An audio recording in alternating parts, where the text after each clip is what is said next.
So I was watching the X Zone TV channel last night when I was abducted by aliens, and they kept repeating to me over and over again, simultv.com, simultv.com. What's simultv.com? That's what I asked them. They had it written on the side of their UFO. How do you spell that? UFO. No, I mean simultv.com. simultv.com. simultv.com. Right. simultv.com. Interesting that you were abducted by aliens in a simultv.com UFO last night. Oh, yeah? Yeah. Now that you mention it, I remember now last night I was awakened from a deep sleep. My great-grandmother was standing there. She said she'd come from the hereafter to tell me about simultv.com. She even spelled it out for me. simultv.com, sonny boy. simultv.com. simultv.com, sonny boy. Wow. Yeah. Guys, you'll never guess what my psychic guru just told me. simultv.com. Exactly. Are you guys psychic too? Of course. We all know about simultv.com. simultv.com.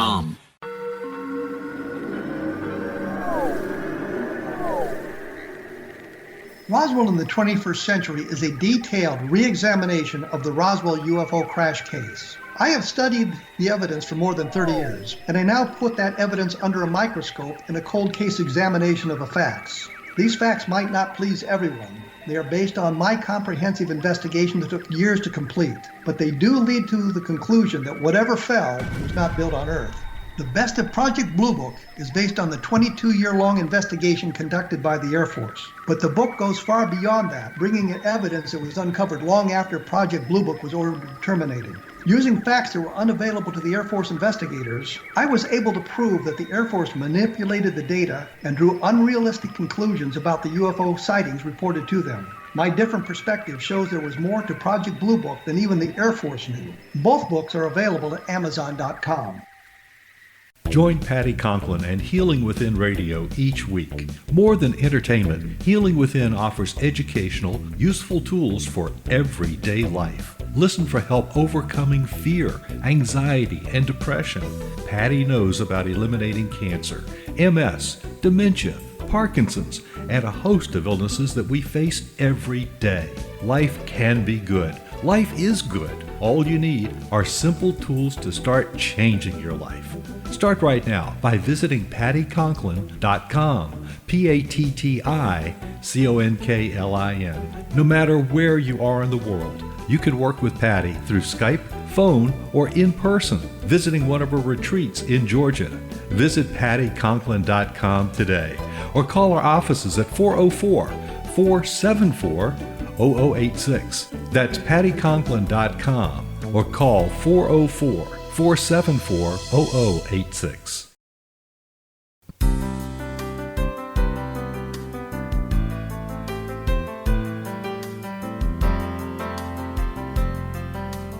Welcome to Mission Evolution Radio Show with Gwilda Wiyaka, bringing together today's leading experts to uncover ever-deepening spiritual truths and the latest scientific developments in support of the evolution of humankind. For more information on Mission Evolution Radio with Gwilda Wiyaka, visit www.missionevolution.org. And now, here's the host of Mission Evolution, Miss Gwilda Wiyaka.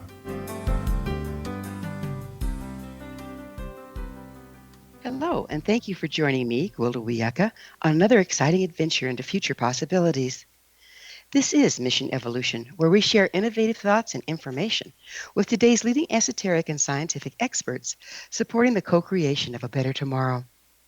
You are a very important part of this discussion. Email info@missionevolution.org with any comments or questions. We'll address them on the very next show. So take notes, sit back, and enjoy. This hour we'll be exploring evolution through innovation and creative thinking. Years ago, educating children was seen as necessary to the future strength of our countries. As a result, most governments provided schools supporting the production of quality citizens and leaders. In the process of ensuring that every child received the education needed, standardized tests were created. At first blush, it was a good idea. Over time, however, passing the standardized tests became the goal rather than teaching children to use their God-given gifts by honoring their individuality and creativity. Eventually, the very things that encourage creativity, such as music and the arts, were deemed unnecessary luxuries and removed from the system. Now we find ourselves in a unique situation. The old tried and true methods are rapidly failing us.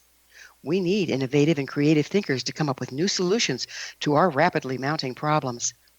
Yet we've all been trained in standardized thinking, spoon-fed ideas and entertainment through the media rather than encouraged to create our own. How can we resurrect the atrophied ability to be innovative and create? If we do, can solutions be found to the current problems? It would appear we're well behind the power curve. Can we uncover and engage this much-needed skill in time? With us this hour to delve into the concept of innovation and creative thinking is Dr. Firestien. Dr. Firestien has taught people to lead the creative process worldwide. He is senior faculty and associate professor at the Center for Applied Imagination at SUNY Buffalo, author of Create in a Flash, A Leader's Recipe for Breakthrough Innovation, and president of Innovation Resources, Inc. His website, rogerfirestien.com. Roger, on behalf of our audience and myself, thanks for joining us on Mission Evolution. It's my pleasure. Thank you so much for having me. So let's start by, what's your educational background? Well, I'm a music major. I originally started out as a music major from the University of Northern Colorado in Greeley, Colorado. And I began to, as I was going through college, I earned my way through college by teaching guitar lessons. And my beginning students, I found, were not enjoying their beginning lessons very much. And so I thought if I could get them to get more creative, they'd enjoy their lessons more. So I started reading about creativity in this place in the State University of New York College at Buffalo. It began coming up again and again in the literature. In 1977, I called out here, was able to talk to the director at the time, Dr. Sidney Parnes. And in 1978, I moved from Greeley, Colorado to Buffalo, New York to study creativity and innovation. Since then, I've been a faculty member in 1984 at the center. It's the only place like it in the world. It's the largest collection of folks worldwide that study creativity and innovation on a world basis. We have an international program and a distance program. I got my master's degree there in creativity studies in 1979. I got a doctorate in organizational communication in 1984. Been on the faculty there since 1984, which is why I'm the senior faculty. Been there the longest. And then I consult nationally and internationally with organizations that range from Fortune 500 companies to universities to churches to schools. And then, as you mentioned, the latest book, Create in a Flash, A Leader's Recipe for Breakthrough Innovation, is really just a summary of the last 40 years of what I've learned about creativity and innovation and the things that stick, the things that people can use on a consistent basis. And so we have text in the book, but we also have lots of pictures in the book because a book on creativity needs to have pictures. Needs to be creative with pictures. Needs to be creative, absolutely. Yeah. So is creativity something we're either born with or not, or can it be developed? You see, there's the big question, the nature-nurture thing. Of course, we have different abilities in many different ways, but our belief is, and our research shows, is that you can become deliberately more creative. And there's certain specific techniques and methods to do that. What we've done is we've studied people that have been labeled as highly creative over the years. We take a look at the behaviors that they do. And so we can teach you to do that. One of the things that highly creative people do is that when they come up with ideas, they don't judge them right away. They just get them out there. And so one of the guidelines for generating ideas is to just defer judgment. Don't judge those ideas until you have a number of ideas to choose from. Boy, that has a lot to do with self-esteem, though, doesn't it? It sure does. Absolutely. And it's crucial. As a matter of fact, if you take a look at the guidelines for generating ideas, defer judgment, strive for quantity, seek wild and unusual ideas, combine and build on other ideas, you can transfer those directly to self-esteem. Well, some of our most creative people are the ones that have been labeled with ADD, ADHD. And then, of course, there goes their little self-esteem. So, you're wild thinking, this isn't grounded. But if we stay in the mundane day-to-day, we don't come up with new solutions. Well, that's absolutely correct. And there's some myths out there about creativity. People believe that only the eminent creators are creative. That we call that, this is sort of the 4C model of creativity. So we have the big C creativity, which is the big creators. Then we have mini little c creativity, which is the kind of creativity we do all the time. Making a delicious meal out of the leftovers in the refrigerator. Then we have mini C creativity, which is learning and coming up with new insights. And then we have pro C creativity, which is professional creativity. So people in your business that are professional creative types, That's what they do for a living. But we're all creative. We create in different and valuable ways, and that ties directly into self-esteem. So right now, currently, there's much peer pressure to conform in our school systems. What effect is this having on our ability to be creative? Well, that's the bad news. Since 1990, children's ability to think creatively has been decreasing significantly. And this is particularly true in kindergarten and the first 2 to 3 grades, where really it's essential that creative spark be nurtured, be fanned. Because one of the things that we know as children get older, peer pressure begins to come in. That's one of the things that stifles creativity. But one of the things that we're also learning, as you mentioned in your introduction, is people are looking for the one right answer. They want to pass the standardized test. And as we all know, there's lots of different answers. The other thing is people are given the problem to solve. What happens today is that we don't just have problems presented to us like what's 2 plus 2. We have problems presented to us like what we're facing in the world today, undefined problems, things that we haven't experienced before. And that's where creativity is essential. Yeah, it's time because the same old solutions aren't working in our very intense times. I mean, that's becoming obvious. So what do you see the major things that are causing a loss of creativity? Well, I think a number of things. One, the idea of no child left behind, and making sure that everybody passed the standardized test. There's this old story about the animals went to school, and there was the squirrel and the fish and the robin, and the squirrel wasn't very good at swimming, and neither was the robin, so he got graded poorly on that test, and the fish wasn't very good at climbing trees, so he got graded poorly on that test, and neither one of them were very good at flying, so they got graded poorly on that test. Well, we're all different. And if we're expected to come out in this sort of standardized mold, we're just making people to work in factories, right? And we're not working in factories anymore. We're working with problems that are very, very well defined. So one, I think this whole idea of standardized testing. The other thing is I also believe is that people and children are particularly overscheduled. There's always something for them to do. If there's not soccer practice, there's hockey practice. If there's not hockey practice, there's baseball practice. We need open time. The other thing is to spend time outdoors. Recently, the studies have been done looking at children that in many cases they spend only 4 or 5 minutes outdoors. Well, I don't know what it was like when you were growing up, but my parents said, get outside and play.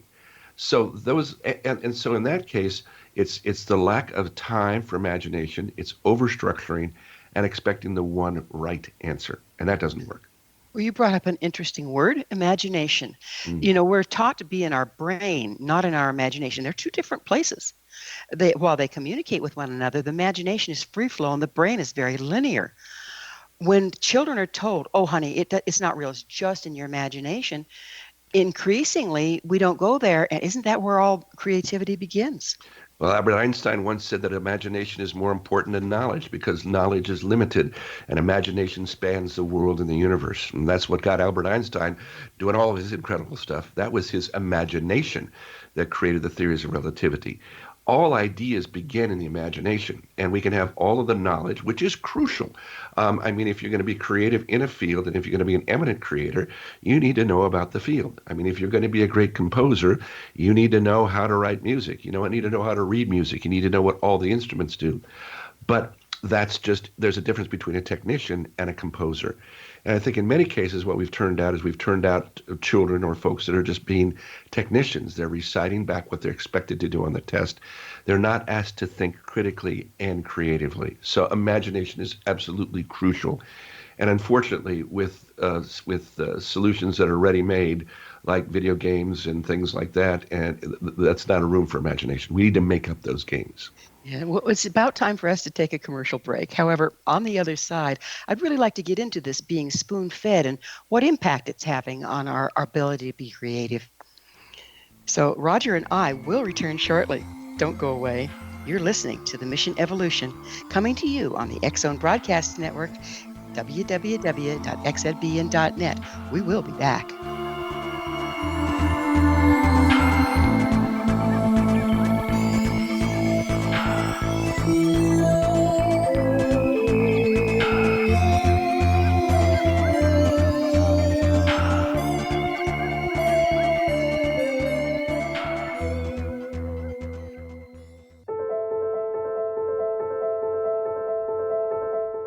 Are you looking for psychic services that empower as well as provide accurate information? Jenny is a third-generation psychic with extensive esoteric training. A practicing professional intuitive for over 30 years, her accuracy is astounding. While most psychics can read what will happen to you if you don't change directions, Jenny understands the future is subjective. While there is a river of time we all traverse, that river has many waves, eddies, currents, and tributaries from which to choose. With Jenny as your guide, you can explore the many possible outcomes in the river of time and navigate your course to the one of your liking. Take control of your future. Book your life-changing session with Jenny today at www.gen-e.net. That's www.gen-e.net.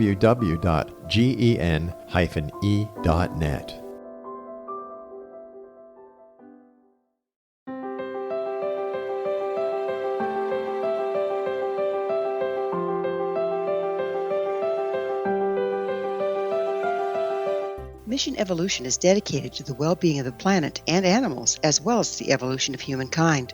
One major factor threatening all three is increasing toxicity. Heavy metals and other environmental toxins are poisoning our bodies, deteriorating our brains, blocking our spiritual connection, and shortening our lives. Yet these poisons are extremely difficult to remove. I'm Gwilda Wiyaka, and I recently became aware of a product created from the marriage of nature and nanotechnology called Vitality. It's formulated from zoolite, whose crystalline structure binds toxins, gently carrying them out of the body.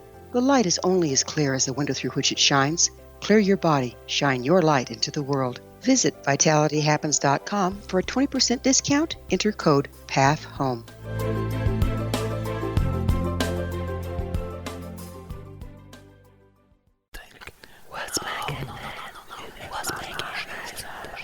In the mid-1990s, I was approached by a young woman who believed she'd been abducted by alien creatures.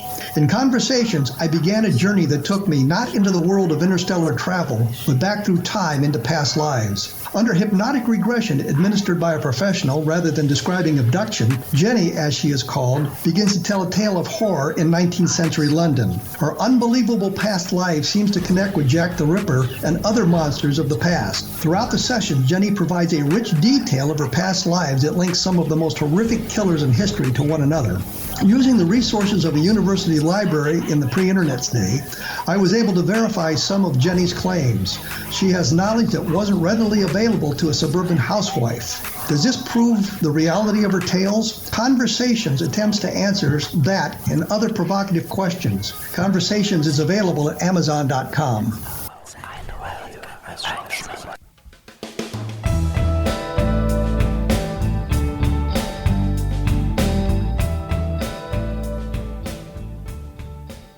Hello again. This is Mission Evolution, dedicated to unification and evolution of consciousness.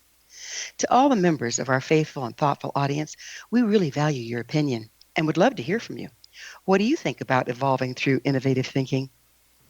Speaking of which, this in from a member of our audience regarding the episode entitled Dying to Live Near-Death Experience. BT states, "It is impossible that your guest really died, as there were no angels, and the place he describes is nothing like what the Bible teaches of heaven." Thank you, BT, for your input. People of all religions and nationalities report having near-death experiences, and they're surprisingly similar. I would ask, if not pure love and unity, what is heaven? Curious, dear audience? Visit our archives at missionevolution.org, listen to the episode entitled Dying to Live Near-Death Experience, and let us know what you think. Email me at information@missionevolution.org, info@missionevolution.org, and give me your thoughts or questions so we can all share them on the very next show.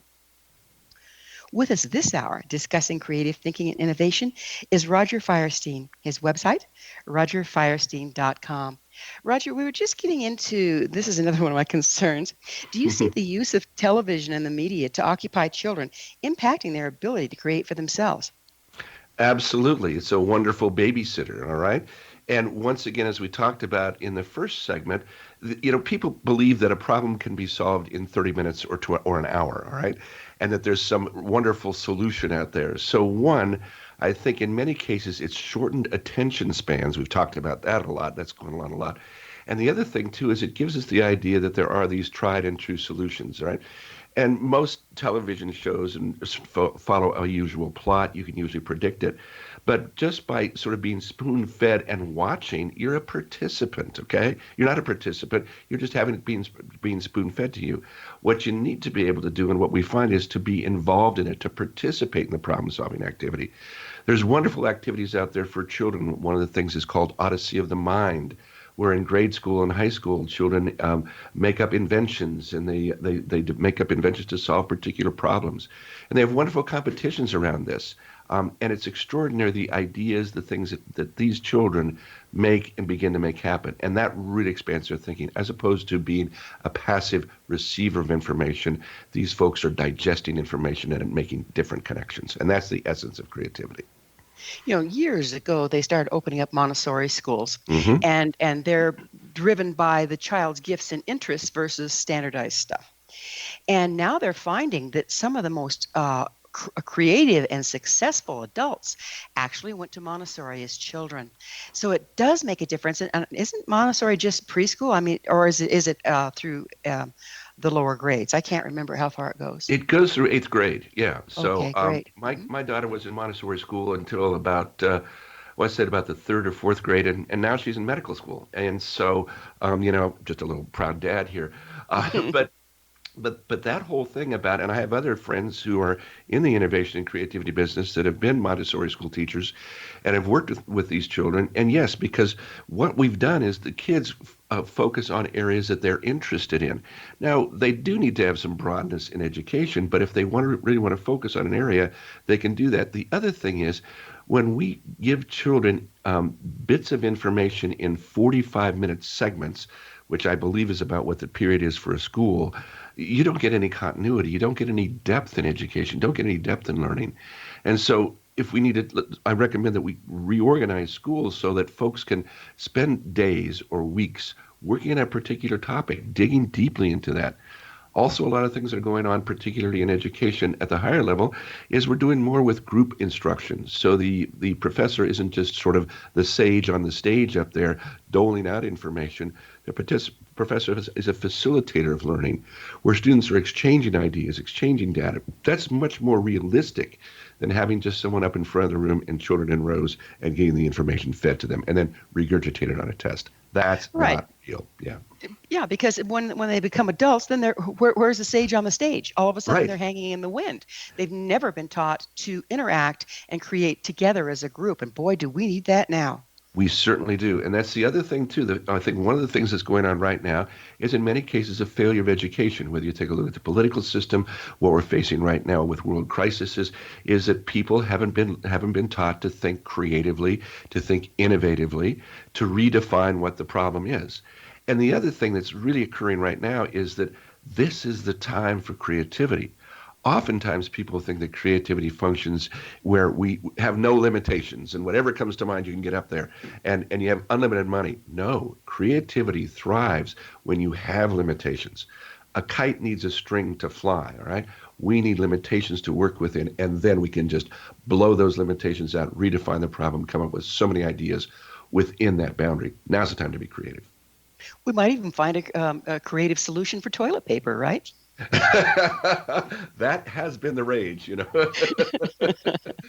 think of the currency of the future is toilet paper, right? Exactly. So who would have thunk? Does vegging in front of a television impact the creativity as adults as well? Of course, yeah. I mean, because all you're just an observer there. You're not participating. You're not doing anything. So as an adult, get into your workshop, my mother, who is 89 years old, always has a project going on. She's a quilter. She did calligraphy. She makes purses. She makes all these extraordinary things. We actually talk about her in the book. And I was just talking to her because she had a birthday this weekend, her 89th birthday, and she's always very busy. She's always got stuff going on. And she said, when my friends call me, they say that they're bored. She goes, I can't understand that. I have all this stuff going on. So creativity actually thrives later on in years. You're not just creative early on. Creativity is actually a life force that keeps you going, and we have research on that says that. So do something. Don't just sit there passively. Make a difference in the world.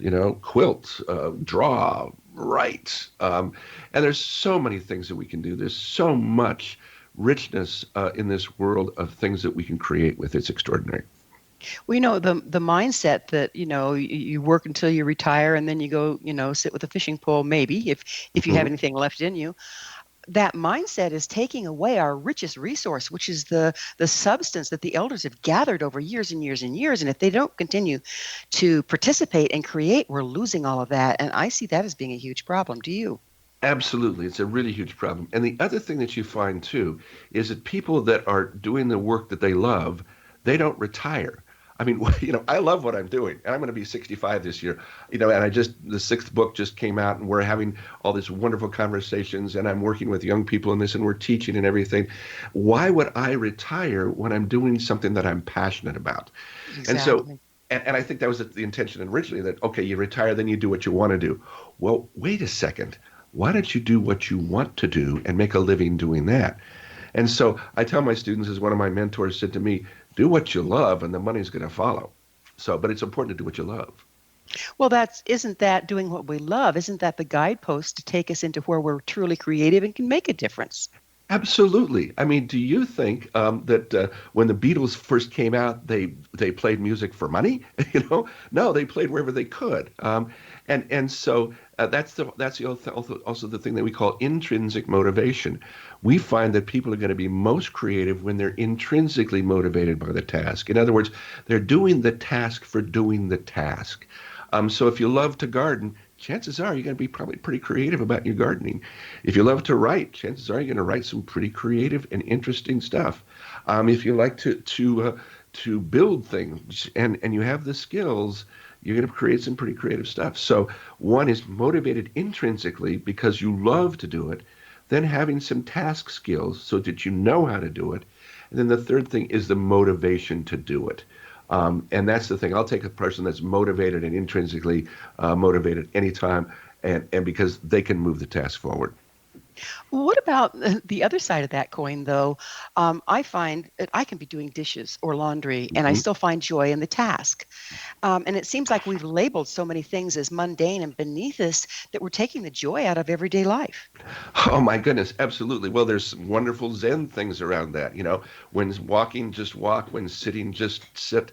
When carrying wood, carry wood. When doing the dishes, just be present with that. And that's a wonderful opportunity for two things. One, to just enjoy the moment, to be present, to quiet yourself, and to experience a little bit of mindfulness around that. And the other thing that we find is that when people are doing routine tasks like doing dishes or driving or mowing the lawn, creative ideas begin to surface because they're not judging those ideas. So what I'll tell folks is if you're working on a particular problem, put it on the back burner and be ready for that idea to surface while you're doing dishes, while you're doing something else. While you're doing something else, or while you're falling asleep at night. Yeah, absolutely. Huh. Yeah. Well, I have this funny thing that I've done all my life, and that's to find the absolute best and easiest, most expedient way to do mundane tasks. Do them that way every time, which frees up my imagination to go elsewhere. And if we can, it becomes meditative, really, doesn't it? It certainly does. And it's really funny that you mentioned that because when I teach my classes, my students go, do you wear the same clothes all the time?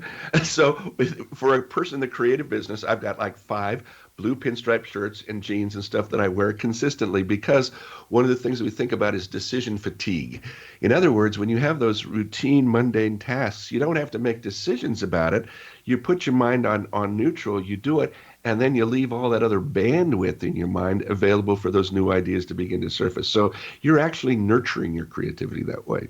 It's amazing, isn't it? It really is. It's just amazing. So we are just about to come upon another break. But on the other side of it, Roger, I'd really like to go into this wonderful concept you've come up with, deliberate creativity. You game?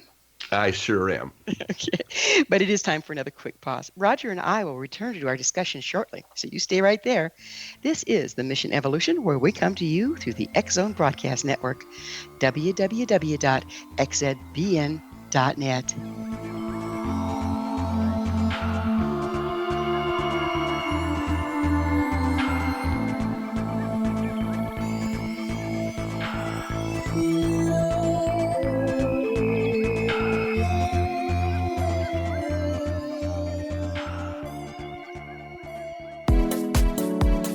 How would your life change if you could develop the business and personal skills that you need in order to make more money? Do you want to learn how to achieve your big life goals faster? Then go to findhiddenmoney.com and get the Goal for It online course. The course teaches you how you can set and achieve your biggest goals while completely overcoming the roadblocks to your goals so that you can realize your dreams and imagine more success. Go to findhiddenmoney.com. If you are looking for a safe, zero-calorie natural option to the harmful artificial sweeteners on the market today, Just Like Sugar is what you're looking for. Just Like Sugar is a wonderful natural alternative for those health-conscious people who choose a calorie-restricted diet with a great, pure, sweet flavor that tastes just like sugar. Just Like Sugar is a great natural option for people suffering from diabetes and may be useful in restricted diet programs where standard sugars are not allowed and does not cause a laxative effect of some other sweeteners. Just Like Sugar comprises a perfect blend of chicory root fiber, natural calcium, natural vitamin C, and Just Like Sugar's sweetness comes from the natural flavors from the peel of the orange. Just Like Sugar is a natural alternative to harmful artificial sweeteners and will change the way that you believe all natural sweetener products taste. Just Like Sugar is available at your local Whole Foods markets, Wild Oats markets, Henry's, Sun Harvest, and many other fine natural food stores in the U.S., Canada, and worldwide. Audience. If you have seen a UFO, had a close encounter, seen a ghost, Bigfoot, lake monster, or a story that you would like to share or have investigated, contact me, Rob McConnell, by sending me your email to xzone@xzoneradiotv.com, or you can call toll-free 1-800-610-7035, extension 143, and on Skype, X-Zone Radio TV. For more information on the X-Zone Radio TV show with yours truly, Rob McConnell, visit www.xzoneradiotv.com or www.xzonetvchannel.com or simultv.com and xzbn.net. Until next we meet here in the X-Zone from our broadcast center and studios in Hamilton, Ontario, Canada, always remember, X-Zone Nation, keep your eyes to the sky and your heart in the light.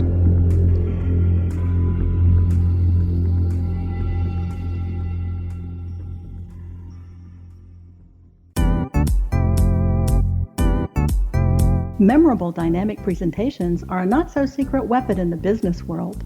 Do you have a powerful message that must be shared, but you haven't found a way to deliver that message? Do you want to be known as a top public speaker who gets amazing results? Are you ready to create and deliver your powerful message? Thomas Hides can help you create and deliver your speech to get the results you desire. Visit iconquality.com. Welcome back. This is Mission Evolution. Did you know our entire Leading Edge information-packed episode collection is available to listen or download with our compliments? Visit our archives at www.missionevolution.org for our ever-growing selection of guests and topics. Our special guest this hour is Roger Firestien. We're speaking about innovation and creativity. His website, rogerfirestien.com. So, Roger, as promised, before we took a break, I'd like to go into your concept of deliberate creativity. What is that? Well, there's a number of things here. First, if we take a look at how to be deliberately creative, there's a couple of things that we really want to stress. One, we've talked about this a little earlier, is to not judge ideas while you generate them. And the other is to make connections. So let's first talk about the deferred judgment principle. So when you're sitting around and you're wanting to try to solve a particular problem, let me back up just a second. First thing is to have a well-defined problem. And the language that we use to describe a problem is really going to determine how we're going to solve that problem. For example, I love that idea because there it is. Yeah. Because it seems like we create solutions to assumed problems and we're chasing our tail. Exactly. So let's play around with this just for a minute. So say you're working on something and somebody says, we don't have any money for that. What does that do to your brain? It stops your thinking. Your brain goes, okay, let's not be looking around. We have no money for this, but let's try this. Let's rephrase that and say, how might we raise the money? Or how might we reduce the cost? Those two phrases prompt your mind to begin to search for ideas. You're using language to tell your brain to go look for ideas. So the way you phrase a problem is essential if you want to go out and solve that problem. So we use words like how to or how might. That's the first thing. So So say, how might we increase the audience that we're working with? Well, okay, there's a well-defined problem there. So let's take that as a problem that we're going to work on. So let's then, or what I like to call them is creative questions. There's a distinction, I think, between problems because they have sort of a negative connotation to them. So when you're really working with creativity, you're really questioning the original idea, the original concept. So let's come up with some creative questions. So how might we increase our audience for our broadcast? Great creative question there. Then set about generating some ideas for solving this. And here's the thing that you're going to find. We have what's called the 1/3, 1/3, 1/3 principle. And I think you're going to love this, Gwilda. The first third of the ideas, so let's say you're trying to generate ideas for solving this problem. We recommend setting an idea quota. So we're going to go for about 30 or 35 ideas for solving this problem. Okay, great. The first 10 to 12 ideas tend to be the usual ideas for solving the problem. These are the ideas that you've thought of before. The ideas are already rumbling around in people's heads. The next third, from about idea 12 to 20, 24, are the more unusual ideas, the goofy ideas, the ridiculous yet sometimes brilliant ideas. Now, those ideas spur the new innovations, the new connections that occur later on in the creative process, at about idea 25 to 35 or so.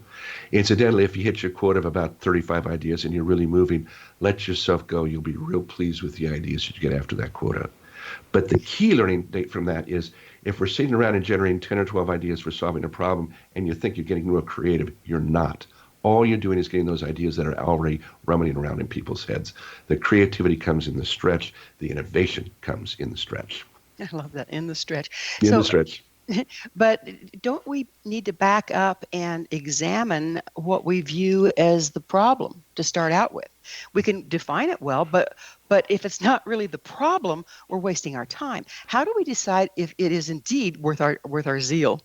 Boy, I'm so glad you asked that, because the same principle that you use to generate ideas, you use to redefine what the problem is. So let's say the problem is, how to increase our broadcasts, how to increase our members, or how to increase our reach. What we recommend then is to generate 10 or 12 or 15 different ways to state the problem, then go back and review that. And oftentimes, what we think is the problem isn't the problem at all, as you mentioned. It might be a symptom. It might be something that's off in left field that doesn't relate to it. And in my work, when I've worked with groups all over the world, 90% of the time, or I'd say about 99%, what the client thinks is the initial definition of the problem is not the definition of the problem at all. So that's why we recommend, as we talked about, not only generating ideas, but generating lots of different definitions of the problem. Then you can take a look and say, oh, that's the issue there, or that's the issue there, or there's 2 or 3 creative questions that we have to solve. So you're right on the money with that. Don't accept the first definition of the problem. Redefine it just like you generate lots of ideas. Well, one thing that's really up right now is everybody's kind of going into fear. There's a lot of fear, a lot of uncertainty, and that puts us back into the animal brain, the fight or flight, and there goes logic out the window. How do you have ways of settling down, even though you're confronted with a huge problem, so that you can engage your creativity? Yes, and we talk about this in Create in a Flash. One of the things that we talk about is stress is a perceived lack of options. Let me just say that again. Stress or anxiety is a perceived lack of options. I really like that. Yeah. Thank you. Thank you. Because what happens in these situations is people come up once again with 1 or 2 or 3 options as far as what they're going to do. All right. As we talked about earlier, we have a limiting situation here. You're not going to be going outside or going to restaurants. Well, what are all the other things that you might do? You could learn to cook. You could spend more time learning a course online. You could read. So once again, if you have that skill of creativity, which we all do, and then we apply it deliberately, instead of coming up with just 1 or 2 or 3 things you can do to occupy your time, or instead of getting stressed out about the things that you can't do, well, turn it around. How might we use this time that we have available? It was very interesting. I was talking to a friend of mine, and she said, have you looked at the Quilters website lately? I said, no, I don't watch the Quilters website. She said, the quilters are going crazy because they get to stay home and quilt. I love it. I love it. Yeah. One of the tools I like to teach is, when a situation comes up that you see, oh, this is really bad. Oh, we go into doom and gloom and fear and, back into that animal brain. if you can take time to say, okay, and be, there's always another side of the coin. What are the benefits? What are the things to be grateful for in this situation? Does that kick in innovation? Absolutely. What you've done is you've essentially redefined the problem. And once again, when we used the example earlier, we don't have any money. Well, how to raise the money? Okay, how to reduce the cost? When you're saying that there's no benefits in this, well, how might we find the benefits? And there's a wonderful activity that one of my mentors used to do, and it's called What's Good About It? And so he would come up with this kind of crazy thing like saying, look, say all of a sudden you found that you have 7 fingers on one hand. What's good about it, all right? Well, you can open ketchup bottles faster. You can play musical instruments better. So it's flipping it around. It's saying, well, here's a situation. Well, what's the good in the situation? And we're not being lighthearted about this at all. But what we're looking to do, as you talked about earlier, is to reframe the situation so we can say, look, there are limitations here, but what are the good things that we can make happen? What's good about some of these situations? You're going to get closer to your family. You have more time to be with folks that you love. So that's one of the things that we take a look at. So, particularly during these times when we're going through all this stress and hype and hysteria, it seems like we're pretty darn controllable if we don't drop into our imagination and find new solutions. Do you see it that way? Absolutely. And once again, stress is a perceived lack of options. And what we have in front of us is people have, once again, we go back to our earlier discussions, one right answer, accept the problem as it's stated. Well, what we've been talking about is first, redefine the problem in many ways, look at it from a whole bunch of different angles, pick the best definition of the problem to work on, generate lots of ideas for solving that, pick the best of those ideas and put those ideas into action. And what we just talked about there is essentially the creative process. Redefine the problem, generate the ideas, select them, put them into action. And then you're no longer a victim and you're no longer controllable. Absolutely, absolutely. And you take control. You redefine the situation so that it's beneficial for you and the people that are around you. And in that redefinition, all of a sudden the stress level goes down, because people have one or two options. And one of the options is the fight or flight option, which gives people a lot of stress. Well, let's give people some more options, all right? And this is what creativity is all about. It's all about generating options. Amazing. So, what I'd like to go into innovation a little more, and this might seem mundane, but would you mind defining it as we're going to be speaking of it? Well, being in this business for about 40 years, I don't see a real big difference between creativity and innovation. But if we want to make a distinction, creativity is the spark that ignites innovation. There's no innovation without creativity. And so creativity is often attributed to the arts or the initial beginning of an idea. Innovation is commercializing that, getting it out into the world, getting people to adopt the idea. So that's the distinction that I would make. But really, when you get right back down to it, there's not that big a distinction that I see. And you can be innovative. And one of the things that I find is that when I'm traveling on airplanes and, the typical airplane conversation, what do you do? Talk to the person next to me and I say, well, I'm a creativity consultant. And they go, creativity consultant? Do you do basket weaving? Do you, are you an artist? Or the same scenario, I say I'm an innovation consultant and the person perks up. Oh, innovation, we love innovation. It seems that people, particularly in business, are much more comfortable with innovation and not so comfortable with creativity, because creativity we associate with sort of the wild bohemian art sorts of things. Well, no, you got to have both. Yeah. But listening to you speak, it seems to me like the creativity is where it's in the ethers, in the imagination, in the quantum level, and the innovation is as you start to bring it into physicality. Exactly. Would that match up? Absolutely, yeah. The creativity is the initial spark, the initial building, the genesis of the idea, and then the innovation is you're rolling it out, okay? And you're dealing with the problems with the rollout, and you're dealing with the issues of getting people to adopt the idea. And there's a whole study called the diffusion of innovations that actually takes a look at about how new ideas or new practices are adopted, and you can get Yeah. We'll have to go into that on the other side of a commercial break. But Roger and I will be back shortly to continue our discussion on how to be creative and how to be innovative. So don't you go away. This is Mission Evolution on the X-Zone Broadcast Network, www.xzbn.net.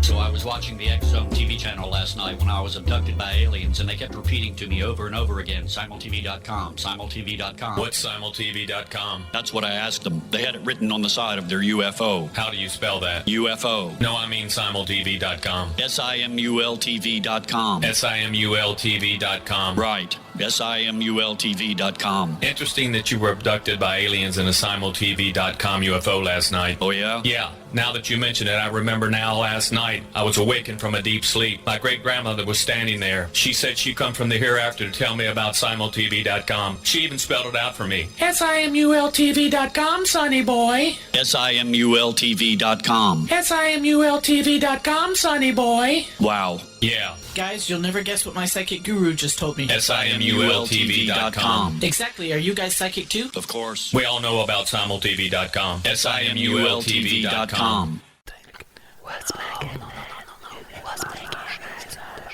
In the mid-1990s, I was approached by a young woman who believed she'd been abducted by alien creatures.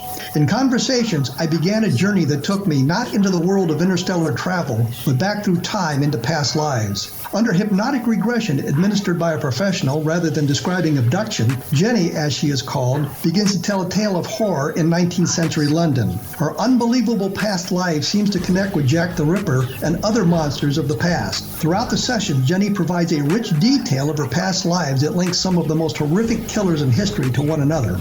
Using the resources of a university library in the pre-internet's day, I was able to verify some of Jenny's claims. She has knowledge that wasn't readily available to a suburban housewife. Does this prove the reality of her tales? Conversations attempts to answer that and other provocative questions. Conversations is available at Amazon.com.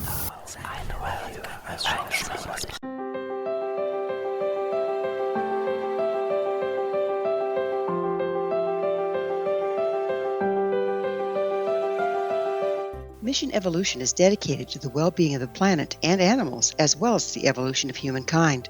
One major factor threatening all three is increasing toxicity. Heavy metals and other environmental toxins are poisoning our bodies, deteriorating our brains, blocking our spiritual connection, and shortening our lives. Yet these poisons are extremely difficult to remove.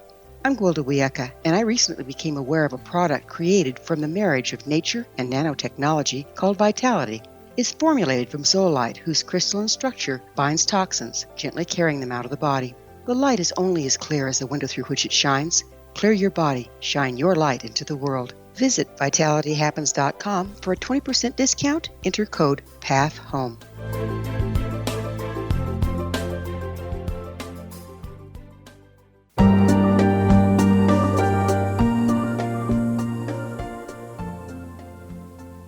Welcome back. This is Mission Evolution, bringing together gifted people of service to the world.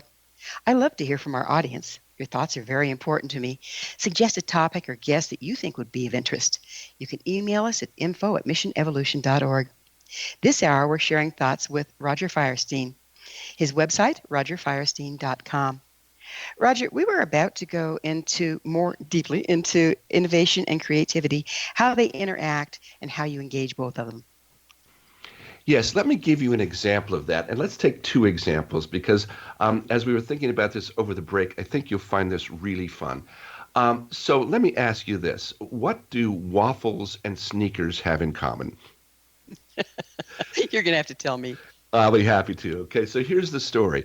In the early 1970s, Bill and Barbara Bowerman, now Bill Bowerman was the running coach for the University of Oregon running team. And he tried to come up with this invention to get his runners to have the cleats, well, they weren't cleats anymore, but have the surface of their shoes run on the new artificial turf. They couldn't use cleats anymore. And so he'd been working on this problem. And so they're having breakfast one morning, and Bill had actually had a lab in his basement to build shoes. He'd gone into business with a company in Japan to import different shoes. And he was looking for a new surface that could grip this new track, this AstroTurf.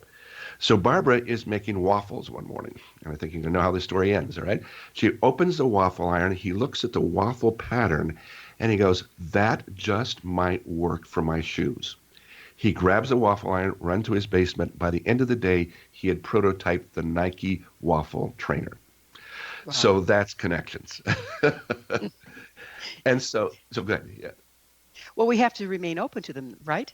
I mean, Exactly. if we're in an inquisitive state of mind versus fear again and lack, then we can be open to that. How can we engage in that part of our brain so that we're open to these innovative thoughts and connections? And that's the beauty of it. You see, Bill Bowerman had been working on this problem for months, right? So the idea is, how can we do this deliberately? So let me give you another example. We have a large General Motors forge plant up here, and what this plant makes is it makes ring gears for cars. Now, a ring gear changes the direction of power in your car. If you have a rear-wheel drive, you have a ring gear back there. It moves the direction of the power from the engine to the rear wheels.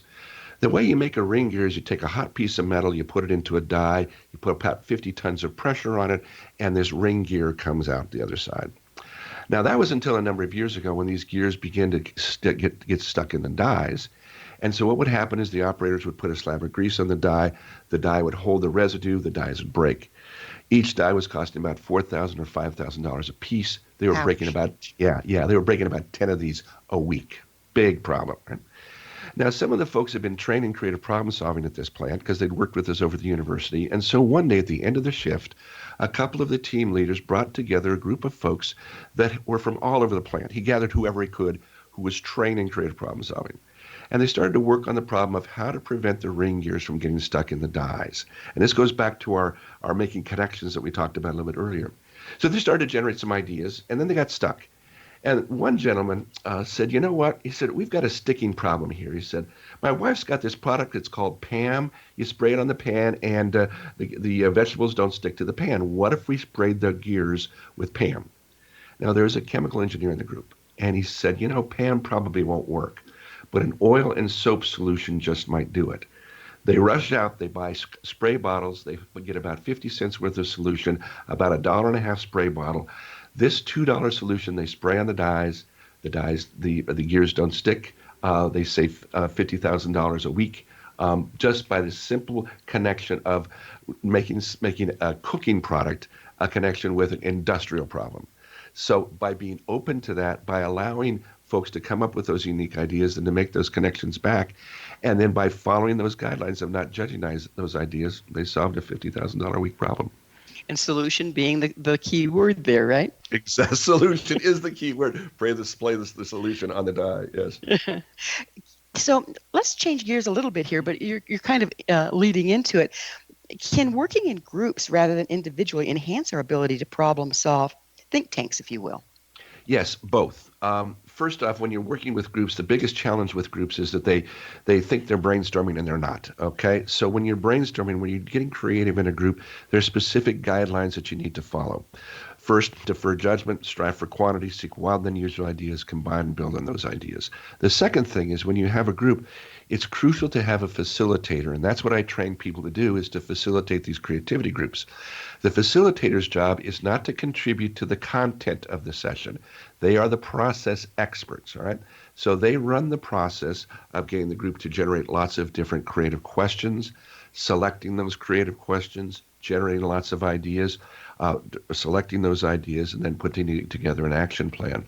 So it's the facilitator that runs the process. So when you have a group, you want a group to get creative, a facilitator is crucial. And it could be a member of the group that doesn't have investment in the problem, because you don't want to have the person that's running the process to be invested in the problem. That's one thing. The other thing is that in addition to group work, we recommend some individual work as well. So once you've generated lots of ideas for solving a problem, take a break. We have another technique that we call brain writing, where people write their ideas down on Post-it notes, hold on to them, and then put them up for later. So then they're working in many cases individually. So it's group and then individual, and it's a yes and. The other thing that we find, and I believe we talked about this in our earlier segment, is that once you've got these ideas generated and floating around in your brain while you're doing dishes, while you're doing clothes, while you're washing clothes, oftentimes new ideas will surface because we've got the brain stirred up with all of these new concepts coming. That's the time to capture those ideas and write them down. So yes and.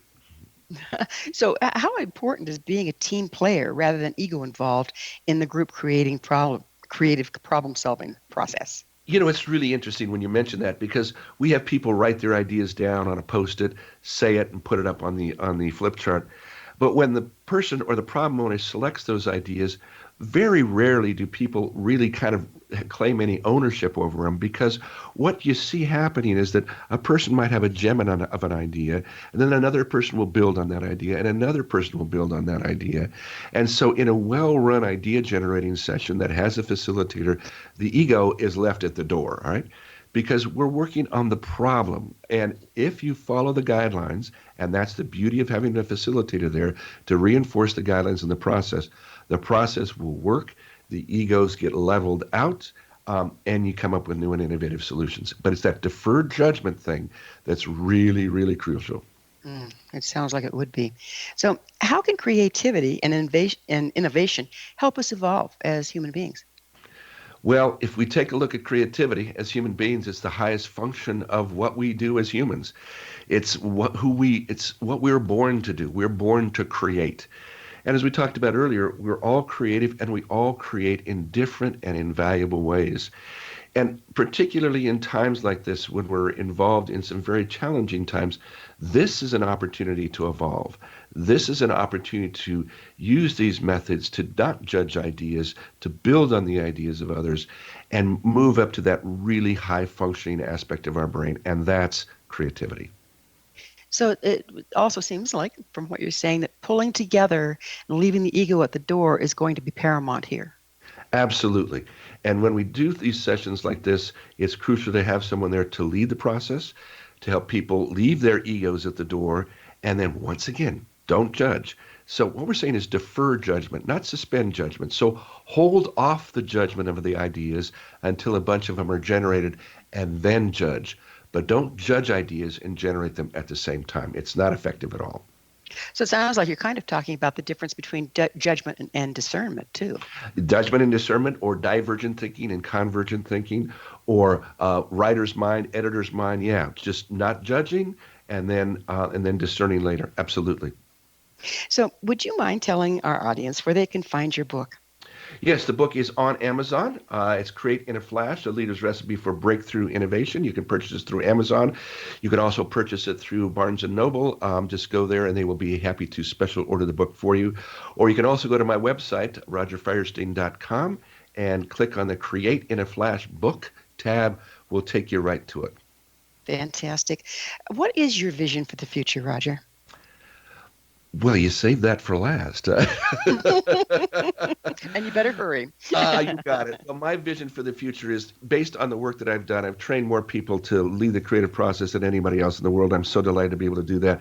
But when I work with folks, it's my job to give people the tools to create, to actualize, to make this world a better place. And I believe that that's going to sustain us. That's going to get us through these troubling times. And it's what keeps me impassioned, and I'm going to be doing this until I pass away with my in the classroom or leading a seminar. So my goal, my passion is folks being able to realize their creativity and put it to use in the world in a wonderful way that benefits us all. Roger, thank you so much for your great service, so much needed at this time. It's been my pleasure. Unfortunately, we are out of time. Thank you so much for coming on the show, sir. My pleasure. Thank you so much for having me. Our guest this hour has been Roger Firestien, Senior Faculty and Associate Professor at the Center for Applied Imagination at SUNY Buffalo, author of Create in a Flash, a Leader's Recipe for Breakthrough Innovation, and President of Innovation Resources, Inc. To find out more about Roger and his book, visit his website, rogerfirestien.com. Do remember, our entire information-packed episode collection is available for listener download free of charge. Visit our archives at www.missionevolution.org for our ever-growing selection of guests and topics. This has been Mission Evolution with Wilda Wiecka on the X-Zone Broadcast Network, www.xzbn.net. Please join us next time as this important mission continues, bringing information, resources, and support to an evolving world.